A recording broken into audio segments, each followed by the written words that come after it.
Hello, नमस्कार. हा असा अथांग समुद्र बघून तर तुम्हाला कळलंच असेल की आम्ही आहोत आता सध्या गोवामध्ये. गोवा ॲक्च्युली माझं आणि माझ्या हस्बंडचं खूपच फेवरेट डेस्टिनेशन आहे. कारण तिकडची लोकं, तिकडचं जेवण, तिकडचं क्लायमेट आणि असा सुंदर समुद्र हे फक्त तुम्हाला गोवामध्येच बघायला मिळेल. आणि मला पर्सनली समुद्र हा खूप आवडतो कारण तो खरंच खूप वेगळ्या प्रकारचा एक वाइब आपल्याला देत असतो. शांत, आपल्याच मस्तीमध्ये असणारा आणि समुद्राकडे बघून तुम्हाला खरंच वाटतं की वाह!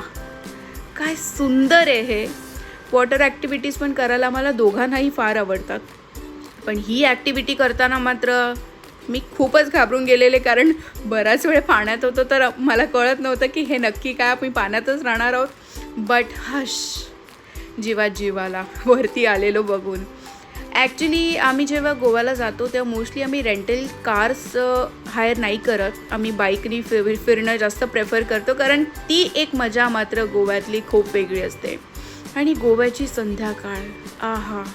किती सुंदर असं क्लायमेट आणि खरंच तिकडचे रस्ते, क्लायमेट म्हणजे त्या गोव्याचं कौतुक करावं तेवढं अगदी कमीच आहे.